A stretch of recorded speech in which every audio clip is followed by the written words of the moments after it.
안녕하세요, 시청자 여러분.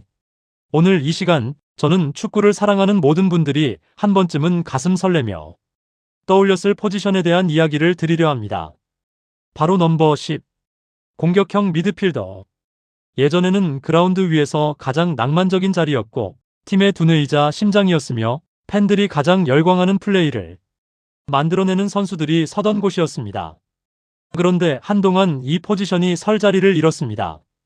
현대 축구의 흐름이 바뀌면서 강도 높은 전방 압박과 4-3-3 시스템이 리그를 지배하게 되었고, 전통적인 10번 타입의 선수들은 너무 느리고 너무 수비 기여가 없고 현대 축구의 요구를 충족시키지 못한다는 평가를 받으며 점차 사라지는 듯 했습니다. 전술의 진화 앞에서 낭만이 밀려나는 것처럼 보였습니다. 그런데 지금 다시 달라지고 있습니다. 맨체스터 유나이티드에서 브루노 페르난데스가 대기록을 향해 달려가고 있습니다.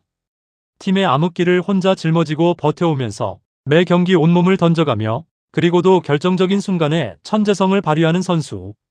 그를 보면서 많은 팬들이 생각합니다. 10번의 시대가 다시 오고 있구나. 오늘은 그 이야기를 하려고 합니다. 브루노 페르난데스가 어느 위치에 서 있는지를 제대로 이해하려면 그 앞에서 프리미어리그를 지배했던 위대한 공격형 미드필더들이 이야기를 먼저 해야 합니다. 베르캄프, 파브레가스, 다비드 실바, 웨즐, 그리고 케빈 더 브라위너. 이 선수들이 각자의 방식으로 이 포지션을 어떻게 재정의했는지 그 이야기를 처음부터 끝까지 풀어드리겠습니다. 자, 시작합니다. 먼저 이야기의 배경을 잡아야 합니다. 왜 10번이 사라졌다가 다시 돌아왔는지를 이해해야 오늘의 이야기가 더 풍부해집니다. 1990년대와 2000년대 초반 프리미어리그를 지배한 시스템은 4-4-2였습니다. 2명의 스트라이커, 2명의 윙어, 2명의 중앙 미드필더, 그리고 4명의 수비수. 이 구조에서 전통적인 10번, 즉 두 스트라이커 바로 뒤에서 창의적인 패스와 드리블로 공격을 조율하는 선수가 설 자리는 구조적으로 없었습니다. 4-3-2는 그런 포지션을 상정하지 않은 시스템이었습니다. 그러다 2000년대 중반부터 유럽 대륙의 전술이 프리미어리그로 흘러들어오면서 변화가 시작됐습니다. 4-2-3-1, 4-3-3 등의 시스템이 도입되면서 10번 포지션이 다시 설 자리가 생겼습니다. 그런데 바로 이 시기에 또 다른 흐름이 맞부딪혔습니다. 전방 압박의 강화입니다.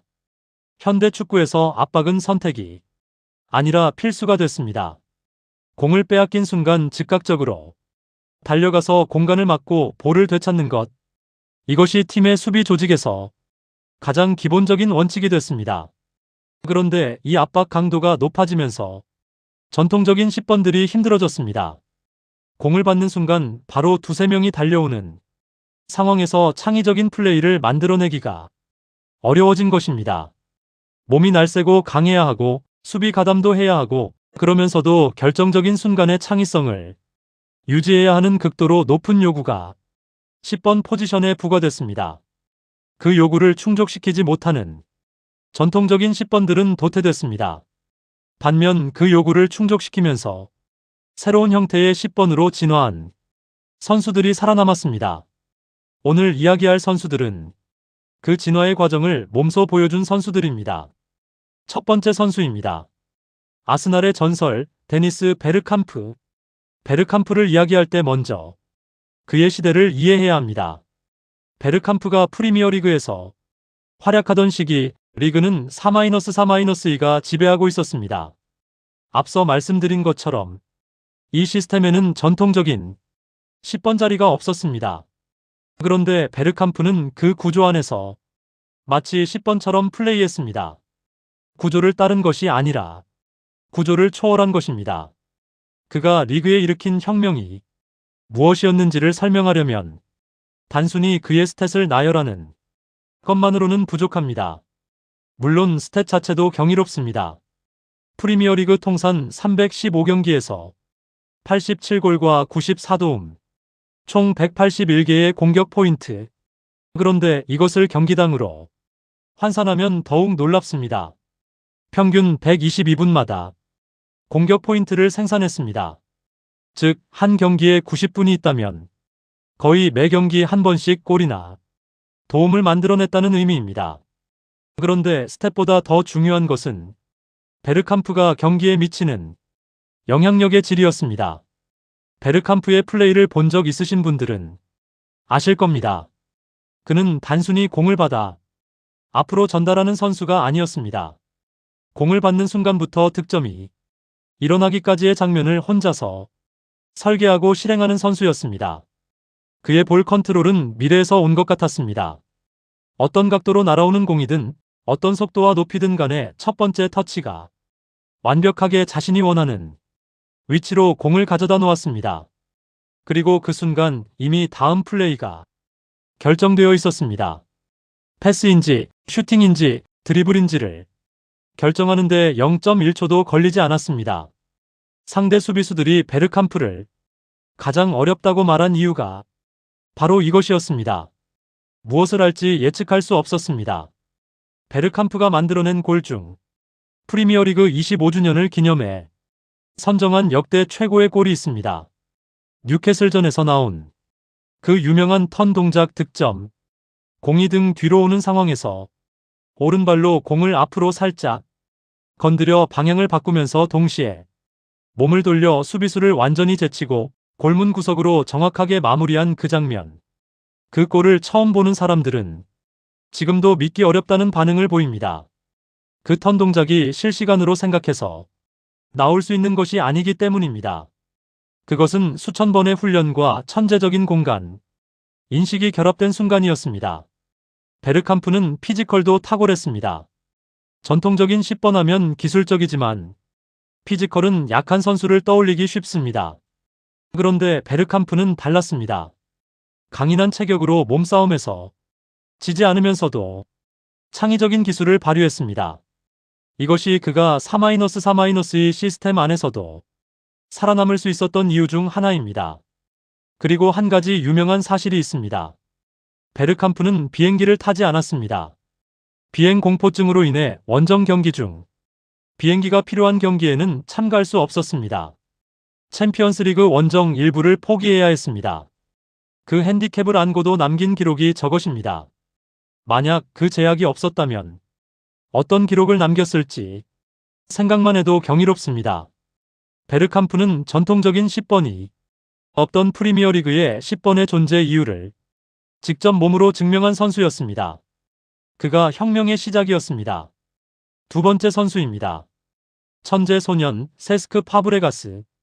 파브레가스의 이야기는 그의 데뷔 나이부터 시작해야 합니다. 아르센 벵거 감독이 16세의 파브레가스를 아스날 1군 경기에 내보냈을 때 많은 사람들이 의아하게 생각했습니다. 고등학생 나이의 아이를 프리미어리그 무대에 세우다니. 그런데 벵거는 알고 있었습니다. 이 아이는 다르다는 것을. 파브레가스는 처음부터 프리미어리그 무대를 압도했습니다.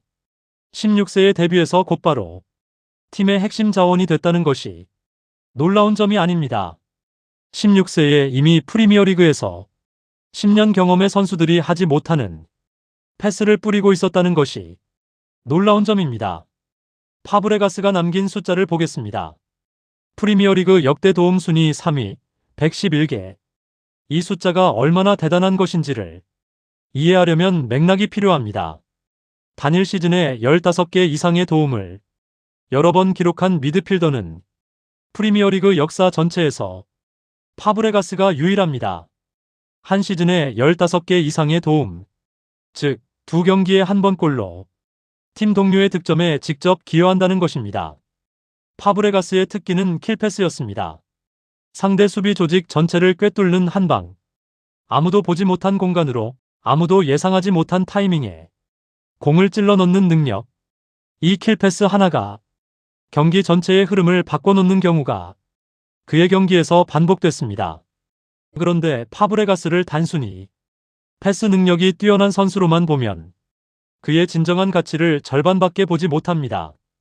그는 10번 위치에서만 플레이한 것이 아니라 3선 즉 수비형 미드필더와 공격형 미드필더 사이 위치에서도 경기 전체를 통제했습니다. 파브레가스가 중원에 있으면 팀의 공격 흐름이 달라졌습니다. 공이 어디에 있든 파브레가스가 공을 잡으면 뭔가 일어날 것 같은 느낌. 상대팀은 그것을 알면서도 막을 수가 없었습니다. 아스날을 떠나 바르셀로나로 이적했다가 다시 첼시로 온 파브레가스. 첼시에서의 활약도 놀라웠습니다.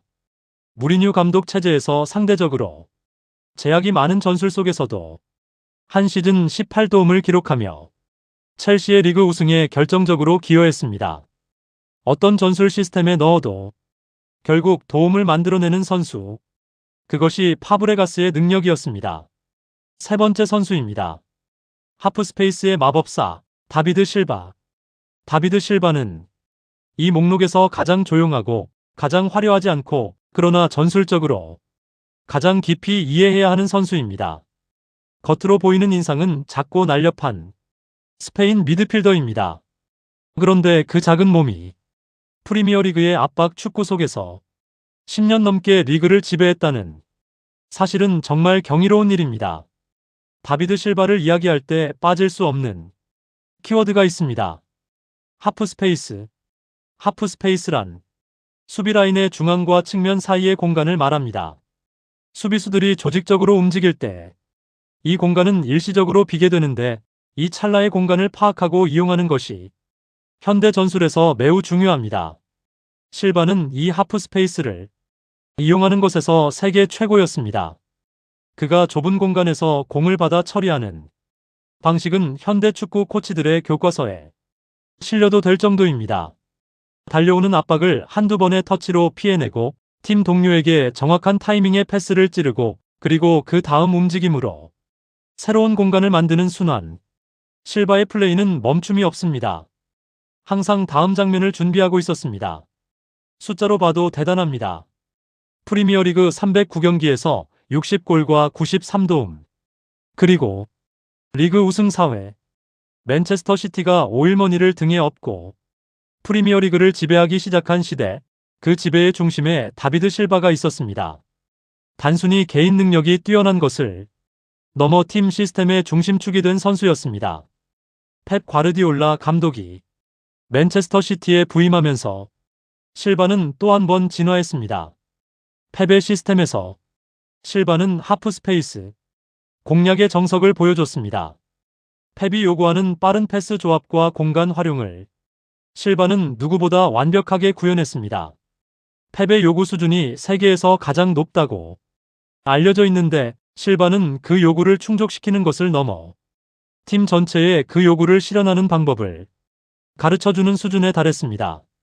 다비드 실바를 단순히 스탯으로만 평가하면 항상 과소평가됩니다. 그는 스탯에 잡히지 않는 영향력을 가진 선수입니다. 그가 경기에 나오면 팀 전체의 패스 성공률이 올라가고 공격 템포가 달라지고 동료들이 더 좋은 위치에서 공을 받게 됩니다. 이것은 숫자로 측정되지 않지만 경기를 보는 사람이라면 누구나 느낄 수 있는 차이입니다. 시티의 레전드로 마무리하고 스페인 고향으로 돌아간 실바. 그가 이티하드를 떠날 때 맨시티 팬들이 보여준 작별 인사는 그가 얼마나 특별한 선수였는지를 보여줬습니다. 기록 너머에 있는 선수의 가치. 다비드 실바가 그 예였습니다. 네 번째 선수입니다. 왼발 킬패스의 예술. 메스트 외질. 외질을 이야기하면 항상 두 가지 이야기가 동시에 나옵니다. 그가 얼마나 천재적이었는지 그리고 그 천재성이 결국 얼마나 아쉽게 마무리됐는지. 먼저 그의 천재성을 이야기하겠습니다. 외질의 공간 지각 능력은 이 목록에 있는 어느 선수와 비교해도 특별했습니다. 그는 공이 없는 공간을 봤습니다. 아직 상대 수비가 채우지 않은 공간, 동료가 한 발자국만 움직이면 들어갈 수 있는 공간, 그리고 그 공간으로 공을 보낼 수 있는 타이밍. 이 세 가지를 동시에 계산하면서 킬패스를 구사하는 능력. 외질의 왼발에서 나온 패스들은 축구를 예술로 만든다는 말이 어울렸습니다. 숫자로 보겠습니다. 외질이 2015-16 시즌에 세운 단일 시즌 최다 기회 창출 기록은 146회입니다. 한 시즌에 146번의 기회를 만들어냈다는 것입니다. 이 기록은 지금도 깨지지 않고 있습니다. 경기당 평균 4번 이상 팀 동료에게 득점 기회를 만들어줬다는 것인데 이것이 얼마나 비현실적인 숫자인지 감이 잡히시나요? 그리고 그 시즌에 가장 아쉬운 이야기가 있습니다. 전반기에만 16도움을 기록하며 외질은 티에리 앙리가 보유한 단일 시즌 최다 도움 기록인 20개를 깰 것으로 기대됐습니다. 전반기 페이스가 그대로 유지됐다면 20개를 충분히 넘길 수 있었습니다. 그런데 최종적으로 외질이 기록한 도움은 19개. 앙리의 기록을 1개 차이로 넘지 못했습니다. 왜 그랬을까요? 외질이 만들어낸 146번의 기회가 19개의 도움에 그친 이유. 그것은 공격수들의 결정력이었습니다. 외질이 만들어준 기회 중 상당수가 동료 공격수들의 결정력 부재로 득점으로 연결되지 않았습니다. 특히 당시 아스날에 함께했던 올리비에 지루는 여러 절대적인 기회를 놓쳤습니다. 도움은 키패스를 해줬을 때 동료가 골을 넣어야만 기록됩니다. 외질이 아무리 완벽한 패스를 해줘도 동료가 마무리를 못하면 도움이 되지 않습니다. 결국 기록은 19개에 멈췄지만 146번의 기회 창출이라는 숫자는 외질이 실제로 얼마나 많은 기회를 만들어냈는지를 정확하게 보여줍니다. 도움 기록은 시스템과 동료의 영향을 받지만 기회 창출 기록은 오롯이 외질 자신의 능력이 만들어낸 것입니다. 외질이 아쉬운 점은 그 천재적인 능력이 완전히 꼽히지 못했다는 것입니다. 수비 기여가 부족하다는 지적은 그의 커리어 내내 따라붙었습니다. 높은 압박을 요구하는 현대 축구에서 외질은 그 부분을 충족시키지 못한다는 평가를 받았고 결국 아스날에서 소외되는 과정을 겪으며 쓸쓸하게 떠나야 했습니다. 그 아쉬움이 외질 이야기를 할 때 항상 뒤따릅니다. 만약 외질이 수비 기여도를 갖추거나 혹은 그의 능력을 완벽하게 활용하는 감독과 팀에서 커리어를 보냈다면 어떤 기록을 남겼을까요? 생각할수록 아쉬운 선수입니다. 5번째 이야기입니다. 그리고 이것이 오늘의 이야기에서 가장 중요한 부분입니다. 현대형 공격형 미드필더의 완성. 케빈 더 브라위너와 브루노 페르난데스. 현대 축구에서 살아남는 10번 타입의 선수가 되려면 앞서 말씀드린 것처럼 과거보다 훨씬 높은 요구 수준을 충족해야 합니다. 기술적인 창의성은 기본입니다. 거기에 더해 피지컬, 수비 가담, 강도 높은 압박 속에서도 기술을 발휘하는 능력, 그리고 경기 전반에 걸친 에너지. 이 모든 것을 갖추지 않으면 현대 축구에서 10번으로 살아남기 어렵습니다. 케빈 더 브라위너는 그 모든 요구를 충족시키는 선수입니다. 아니, 충족시키는 수준을 넘어 새로운 기준을 만든 선수입니다. 더 브라위너를 설명하는 가장 적확한 표현은 8번의 기동력과 10번의 창의성을 동시에 갖춘 하이브리드 플레이메이커입니다. 8번은 중원에서 끊임없이 움직이며 공을 연결하고 팀의 엔진 역할을 하는 미드필더를 의미합니다. 달려가고 따라가고 볼을 빼앗고 다시 전진하는 체력과 투지가 핵심인 포지션입니다. 10번은 창의성과 결정력이 핵심입니다. 더 브라위너는 두 가지를 모두 갖추고 있습니다. 90분 내내 좁혀가고 달려가는 에너지를 유지하면서 동시에 결정적인 순간에 아무도 예상하지 못한 패스를 꽂아넣는 창의성. 이 조합이 가능한 선수는 인류 축구 역사를 통틀어도 손가락으로 꼽을 정도입니다. 숫자를 보겠습니다. 더 브라위너의 프리미어리그 통산 도움은 119개. 현역 선수 중 압도적인 1위입니다.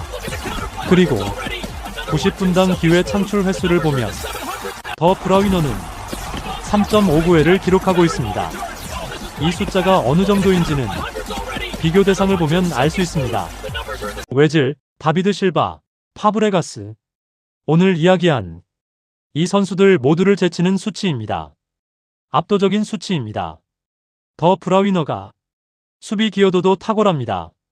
공을 빼앗겼을 때 즉각적으로 달려가서 되찾으려는 노력, 전방 압박에서의 헌신. 외질이 비판받았던 그 부분에서 더 브라위너는 강점을 가지고 있습니다. 공격적인 창의성만 보면 외질이 더 예술적이었을 수 있습니다. 하지만 현대 축구가 요구하는 10번의 총체적인 능력을 봤을 때 더 브라위너는 다른 레벨에 있습니다. 부상이 잦은 것이 그의 최대 약점이었고 그것이 더 브라위너가 가야 할 기록의 최종 목표지에 아직 도달하지 못하게 하는 이유이기도 합니다. 건강하게 풀타임으로 시즌을 보낼 수 있다면 더 브라위너의 기록은 이미 모든 것을 경신했을 것입니다. 그리고 브루노 페르난데스. 오늘 이 모든 이야기의 시작점이었던 선수입니다. 브루노 페르난데스가 다른 선수들과 다른 것이 무엇이냐고 물으신다면 저는 맥락을 먼저 말씀드리겠습니다. 베르캄프는 아스날이라는 훌륭한 팀 속에서 벵거라는 뛰어난 감독 아래에서 활약했습니다. 파브레가스도 마찬가지였습니다. 다비드 실바는 오일머니로 무장한 맨체스터 시티라는 최강의 팀에서 뛰었습니다. 더 브라위너도 같은 팀입니다. 브루노 페르난데스는 다른 환경에서 이 자리에 왔습니다. 그가 맨유에 합류한 것은 2020년 1월. 당시 맨유는 혼돈과 부진의 시대를 보내고 있었습니다. 감독이 바뀌고 전술이 바뀌고 선수단 구성이 흔들리고 시즌마다 위기가 반복됐습니다. 브루노 페르난데스는 그 모든 환경 속에서 팀을 혼자 짊어지고 버텼습니다. 그가 가진 가장 특별한 장점은 무엇일까요? 많은 분들이 기술이나 창의성을 먼저 꼽겠지만 저는 헌신을 먼저 꼽고 싶습니다. 브루노 페르난데스는 이 목록에 있는 어떤 선수보다 많이 달립니다. 공을 빼앗기면 가장 먼저 달려갑니다. 팀이 수비를 해야 할 때 뒤로 내려와서 수비 블록에 가담합니다. 그리고 그 모든 에너지를 소진하고도 결정적인 순간에 창의적인 패스와 슈팅을 만들어냅니다. 맨유의 암흑기 동안 브루노 페르난데스는 팀의 단 하나의 빛이었습니다. 리그 최하위권의 경기력을 보여주던 팀에서 브루노 혼자 득점하고 도움하고 뛰고 싸우는 경기들이 반복됐습니다. 그 시간들이 쌓여 지금의 대기록으로 이어지고 있습니다. 그리고 더 브라위너와 비교해서 브루노 페르난데스가 가진 명확한 장점이 있습니다. 바로 강철 같은 몸입니다. 더 브라위너의 가장 큰 아쉬움이 부상으로 인한 결장이었다면 브루노 페르난데스는 부상 없이 꾸준하게 풀 시즌을 소화하는 내구성을 갖추고 있습니다. 시즌 내내 경기에 나올 수 있다는 것은 누적 기록 면에서 결정적인 차이를 만듭니다. 이번 시즌 브루노 페르난데스는 단일 시즌 20도움이라는 고지에 도전하고 있습니다. 20도움은 티에리 앙리와 케빈 더 브라위너가 함께 보유하고 있는 기록입니다. 만약 브루노가 이 기록을 넘긴다면 그것은 프리미어리그 역사에서 가장 위대한 개인 기록 중 하나를 갱신하는 것입니다. 자, 이제 오늘 이야기한 선수들을 기록으로 정리해 보겠습니다. 통산 도움 부문 전체 선수 통산 도움 1위는 라이언 긱스입니다. 그러나 긱스는 윙어였고 측면에서 크로스와 패스를 올리며 도움을 기록한 선수입니다. 중앙 미드필더로서의 통산 도움이라는 기준으로 보면 현역 선수 중 케빈 더 브라위너가 119개로 압도적입니다.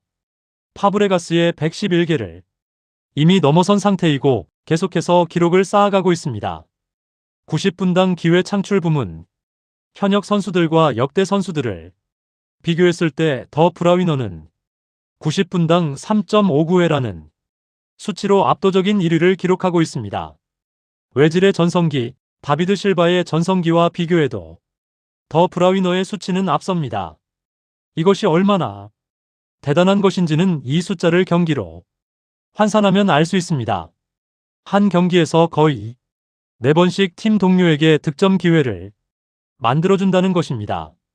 브루노 페르난데스의 시즌 도움 도전 20도움이라는 수치가 얼마나 어려운 기록인지 현재 프리미어리그 역사에서 단일 시즌 20도움을 기록한 선수는 앙리와 더 브라위너 둘뿐입니다. 만약 브루노가 이것을 넘긴다면 그는 3번째가 됩니다. 그것도 역대 최강의 팀이 아닌 재건 중인 맨유 유니폼을 입고서. 오늘 이야기를 마무리하면서 한 가지를 강조하고 싶습니다. 넘버 10의 포지션은 전술의 변화에 따라 설 자리를 잃었다가 다시 찾아왔습니다.